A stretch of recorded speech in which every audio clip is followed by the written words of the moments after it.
let's look at some of the technical things we have in this piece. Rose number 26, we're playing from measures 1 through 20. So we have, it's in C minor, which is 3 flats, the relative minor of E flat major, and we have arpeggios with these little lower neighbors in the opening, and there are kind of variations of that throughout. So the first thing we might want to do is just learn a C minor scale, which might be helpful also to learn our E flat major scale, 3 flats.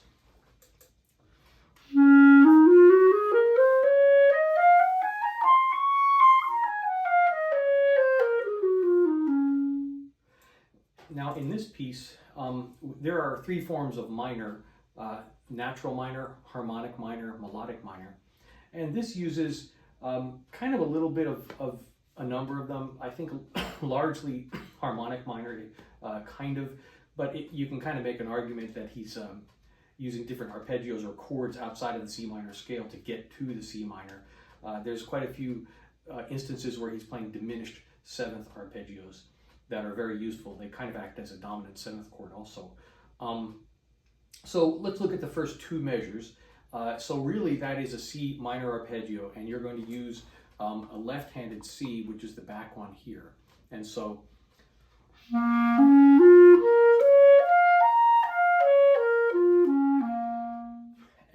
what I would suggest is just to practice those notes so you know what your main structural notes are, your landing points. And if you look at measure 1, you're going to have a re-articulation on the 2nd 16th note, and then you're going to have your lower neighbor. So they're in a sense like little ornaments. One thing to watch out for is that you don't distort the rhythm too much. Try to keep all the 16ths even. So a tendency, the faster you get, could be to do something like this.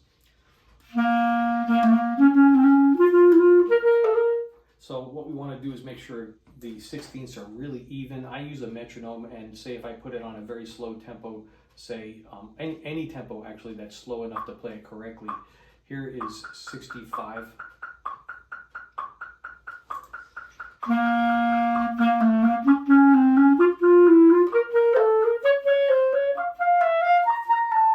And then the next thing you can do, I put this on subdivisions of 16th notes at quarter note equals 65, is to add some dynamic to it. There's nothing really marked, but you can kind of really play a nice strong C and then make a crescendo up to the high E flat. So I get softer right after I finish the high C.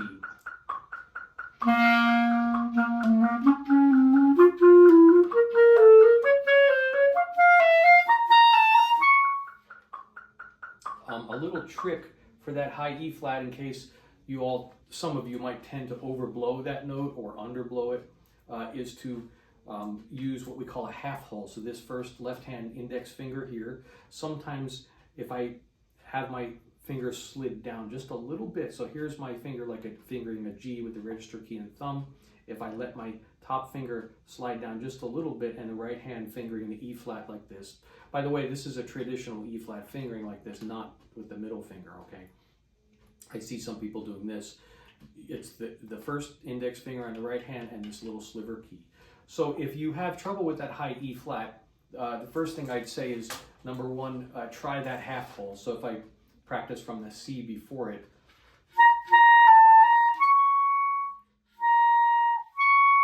like that. So this is sort of half on the key.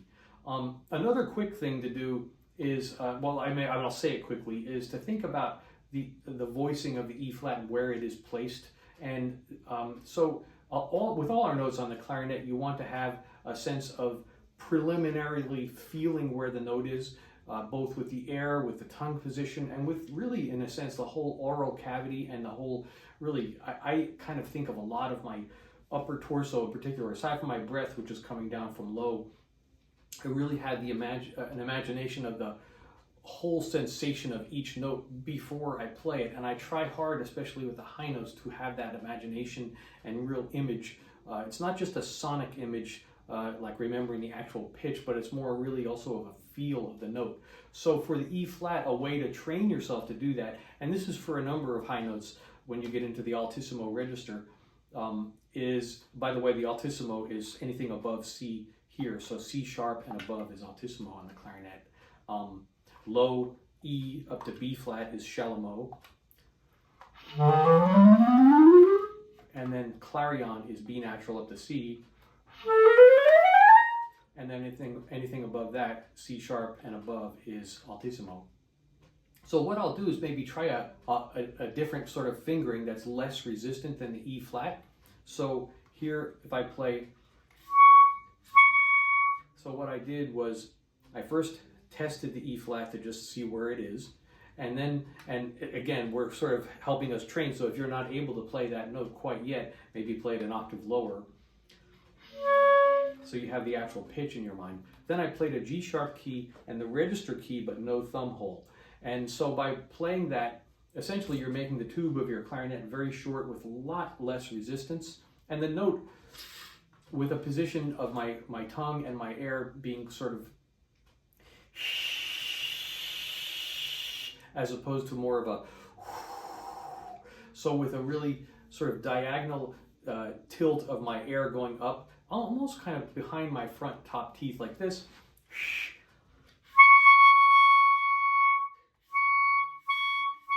And once I have the memory, again, sensation-wise of where the E flat is, then I go to switch the regular E flat, and hopefully I can train myself to predict where that is. Okay, a little bit off on a tangent, but I think that's helpful for high notes. Look for patterns in this piece. So we just talked about lower neighbors and arpeggios. Try to articulate where it's marked. I'm grabbing at a faster tempo pretty quick breaths. So if I look over in bar 9, I'm kind of grabbing a breath. I'll start in bar 8, slow.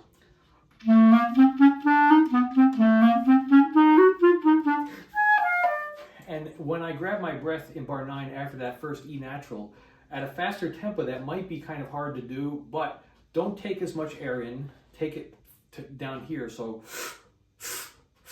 and the second is, don't worry about the tempo getting slightly paused in there. Not paused necessarily like a rest, but just a little bit of an abrupt, rather an interruption, not abrupt, but an interruption of the exact metronomic flow. And you kind of catch up when you finish that, so the phrase. So if I go a little faster, and I'll just do the last 2 beats of bar 8. And I'll go a little faster. So if you're playing in an audition, I think for Allstate, this is an okay thing to do. That way you're not going to get caught at the end of a phrase and not having had a breath, or to be out of breath. Those arpeggios are kind of cool. I like arpeggios a lot. Bar 9 starts out with a diminished 7th arpeggio in beats 1 and 2, and then beat 3 is an F minor arpeggio, which just happens to be the 4 chord of C minor.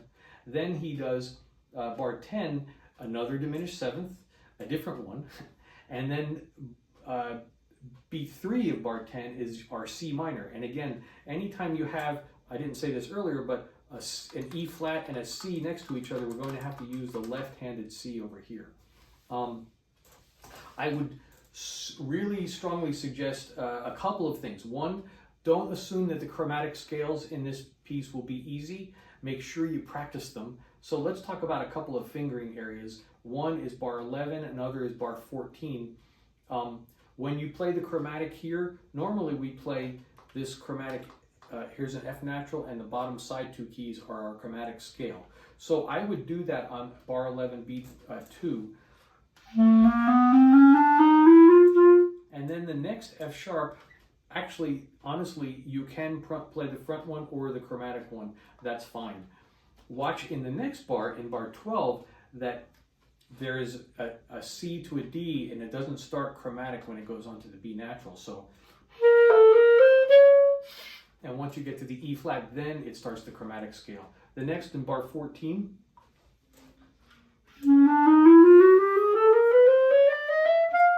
make sure you tongue the G when you arrive there. Again, just make sure you stay on practicing those chromatic scales. They're very useful for all of our, much of our repertoire, but in this piece, we can kind of get off guard because we kind of maybe practicing more of the arpeggios and not the chromatic scale, and the chromatic scale is quite important. This little sliver key up here on the left hand, I use that quite a bit. And I don't have a strong opinion one way or another. I think learning to use it in a chromatic scale is very, very useful. It's what I learned originally when I learned a chromatic scale in the clarinet. But be able to use your side key as well, because you'll find both are useful. So like a lot of fingerings on the clarinet, if there is an option with a right or left or some alternative fingering there's a key for, like we have a right-handed C and a left-handed C, etc. Get used to both. Really make those as comfortable as you can. All right, let's get into bar 16 through, actually it's 16 and 17, 16, 17, and 18 with those expanding little scales. And I look at those as groups of 2 beats each. So again, do a little bit of analysis. So bar 16, we're going to play the A flat, then it comes down from B, A flat, F sharp, and I'm using all my right hand because why? I'm trying to keep my right hand fingerings in my right hand rather than moving left hand, right hand, particularly with my pinkies. Just trying to reduce the chance of making an error with my fingers. So in bar 16, now the difference between 15 and 16 is in beats 1, 2, and then 3 and 4 is the first note. So I would suggest practicing those slowly so that when you get to beat 3 and you play your G, you make sure you play the G and not an A flat like you did in the beginning of the bar. I think a practice technique for this piece, but also for pretty much any music, is to analyze and learn by not looking at the music. We can call that memorizing, but I like to also call it learning.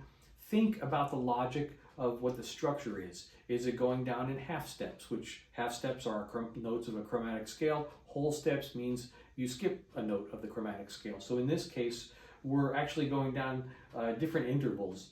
And we don't have to do a theoretical analysis from B to A flat, and then A flat to F sharp. But what we can say is notice what those notes are, notice what those intervals are, and really feel them in the difference intervallically in your hands and your fingers. I think that's a cool thing about playing the clarinet, and for that matter the saxophone too, is that the feel of the fingerings of the passages of scales and arpeggios becomes a really comfortable thing if we practice them slowly. So bar 16, just watch out for beats 1 and 3.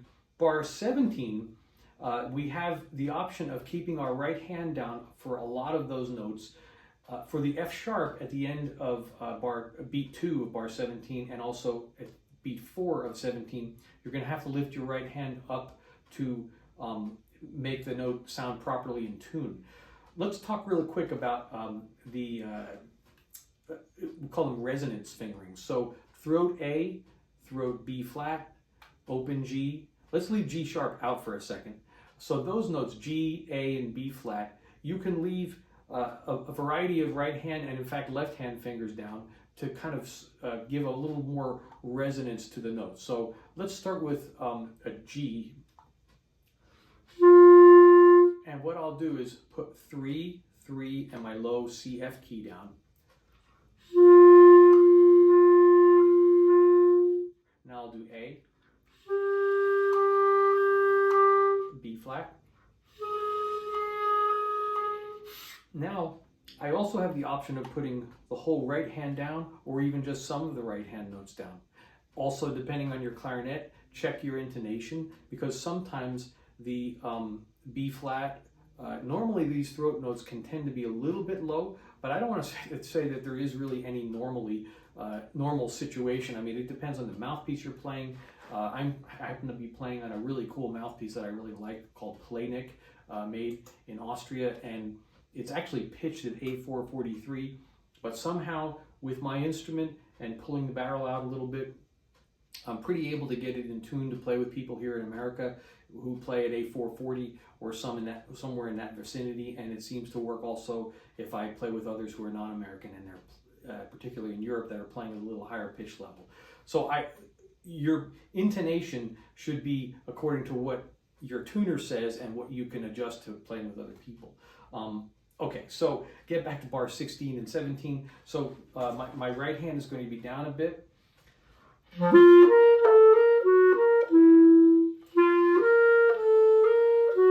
Now for the A flat, I said let's leave that one separate. In this case, it's good to leave our right hand down 1, 2, 3 and the low C F key. And then I'm going to lift it off here for the F sharp.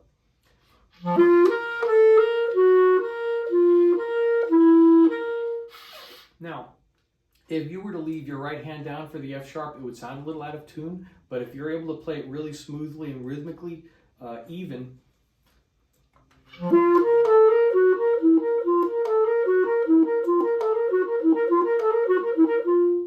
that could work if the speed is there and you're not going to sort of really emphasize that F sharp. So I'll leave that to you. It's preferable to lift the right hand off to get an exact intonation on that F sharp, but if you leave it down and you find that your rhythm is smooth, go ahead and try it. Bar 18 is similar to bar 16 in that the first notes, well actually it's a little bit more changing. So in bar 18 you're starting with an octave and then you're jumping down to an E flat and going down a scale. And then on B3, that's on B1 and 2, but B3 and 4 you're starting on the B natural, which is the third of the 5 chord of C minor. And then you're going down a scale again, but you're not skipping a third like from the G that we did on B1 to the E flat. So what helps me in all of these passages in 16, 17, and 18, and even including with the grace note, is to tongue where it's marked. Articulate ta-da, ta-da, ta-da. So bar 18.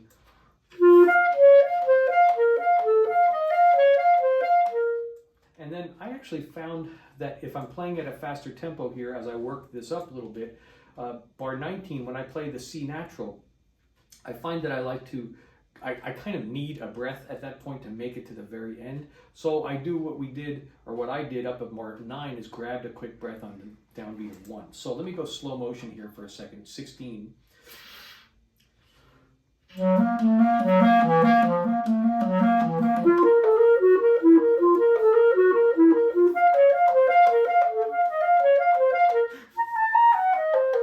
So I grabbed a breath after that C natural. All right, let's talk about bar 19. So this is a funny one. So you have an A flat, but you have a B natural. And a tendency is for us to use often the right hand C and left-handed B. But if we're on a left-handed B and then we have to go up to a left-handed A flat, that could be problematic. But I found that because the height of the B key is higher, physically higher than the A flat key, I can pretty easily slide to the A flat, and also it's articulated, so there's an ever such a sort of split second there for me to get there. I also alternatively, like we talked about a moment ago, could play my left-handed C, so I could play the arpeggio in bar 19.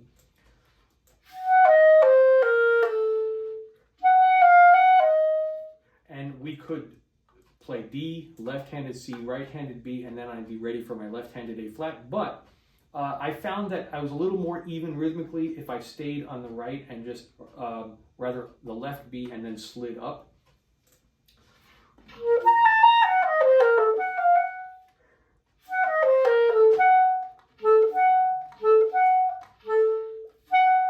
So I'm just sliding my finger up there.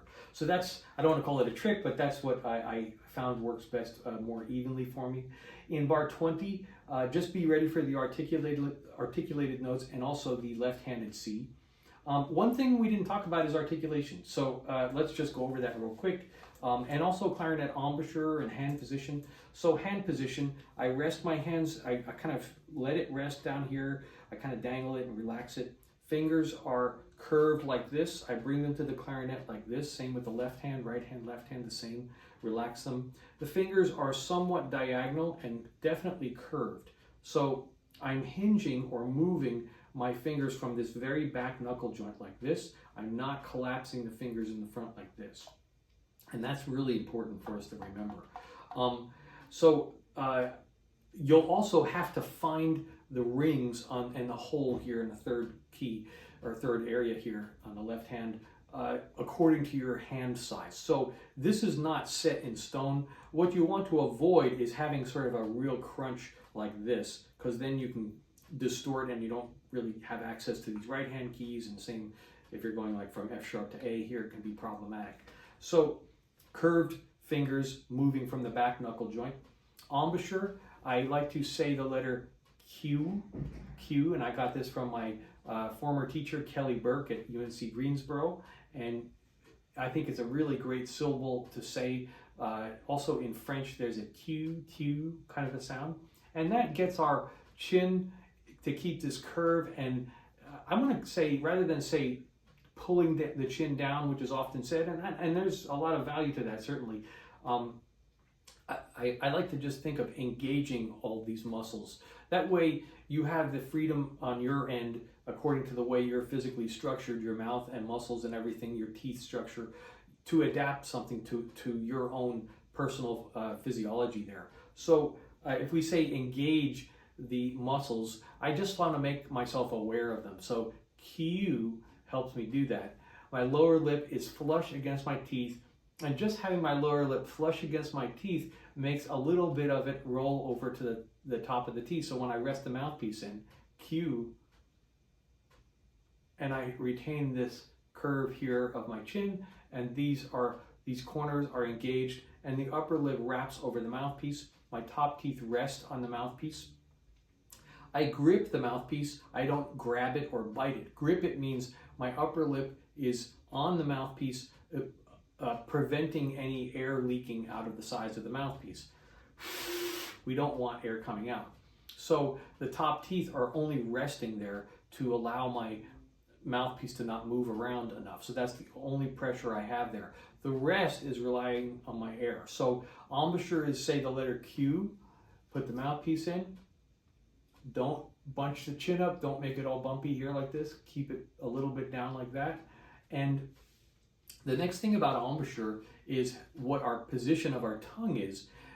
It's commonly said in clarinet study to keep the tongue in a high position. So maybe let's explore that just for a moment and say that clarinet tongue, we'll just say production of sound, which is needed to understand articulation, is that we are blowing air with sort of regulating how it's going to come out of our mouth, regulating the emission or the way it is coming out, meaning the sort of the diameter, I'm not thinking of the exact word here, but is it more of a cold or a warmer air? Those are terms people use.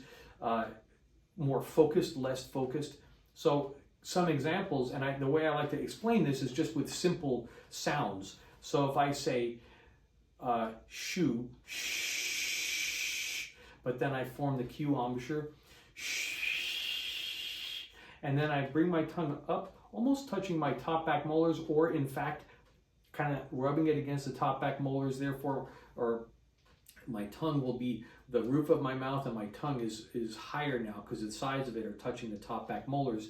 And then if I point the air up, because my tongue has the ability to really direct the air as it is being emitted out of my lips and my mouth, and again, always taking a good breath here,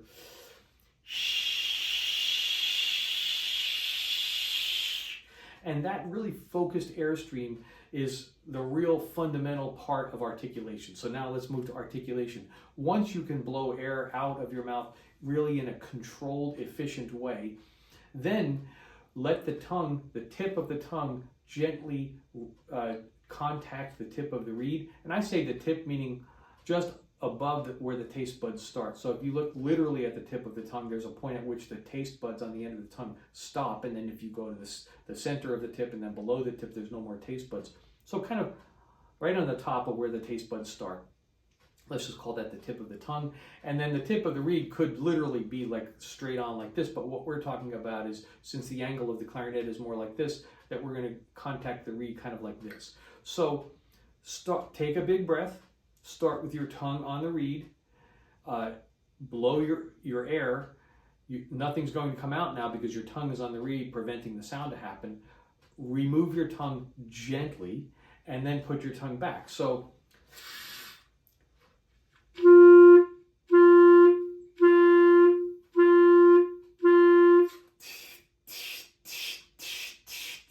and each range of the clarinet, each register of the clarinet will feel different for articulation. So what I would encourage us to do is start out low, articulating notes low, and then gradually work your way up. And just like we talked about voicing on the clarinet, getting to know when we talked earlier about the high E flat and how to really imagine how those notes feel. You're going to develop that same sense of confidence and consistency with your articulation in different registers by practicing your articulation up there. Single notes and then moving notes. So in this piece, we have some staccato notes on the beginnings of one, so that you have like da-da-da-da, da-da-da-da. And then we have just some articulated areas where he's telling us to articulate a group, the beginning note of a group. And so each of those, I would, just practice those individually. Watch that you don't over accent, especially if you're getting faster and faster. Let your air flow through. That's something else I forgot to mention, is that we want to articulate by letting our air be a steady airflow. So instead of being rebreathing on every note, we're going to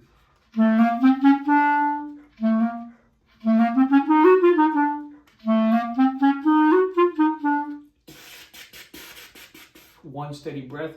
The tongue is just a little valve. So in bar 8,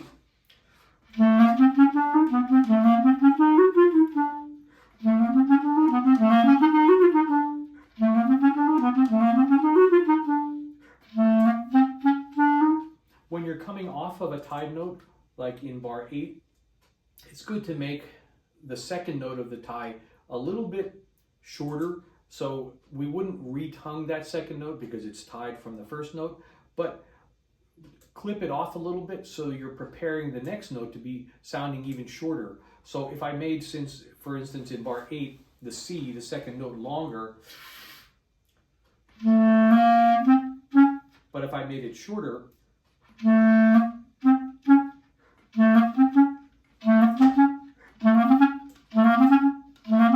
but if I made it longer,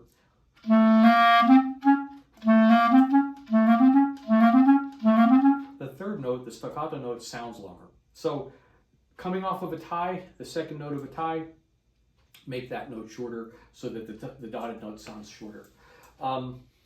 Let's see if we covered anything. Tempo. They say in our KMEA instructions here, it says to play this at 112 or faster. 112 is really fast. And so what I would suggest is find a tempo that you are super even with your tempo. You can play it musically. You can get all of the articulations. You get all the notes to speak. You can play with dynamics, which I forgot to mention. So there's not much in the way of dynamics in this piece, and definitely put some in. In general, I like to say at the end of a bar, usually give a little bit of a crescendo or a decrescendo to give myself a little bit of sort of push feeling forward in the linear phrase feel. So put some dynamics in and find a tempo that you're comfortable with and be happy with that tempo. So if the tempo is, say, 85 or 90 and you're able to really crank through it and sound really musical, that's great, and that's what I think you should do in the audition. Okay, don't forget to practice your C minor scale. And I would say in this case, like I said earlier, you can make an argument for using different forms of the C minor, but I'd say practice your E flat major scale, and I think particularly your C melodic minor scale, which is A natural, B natural going up, and B flat, A flat coming down.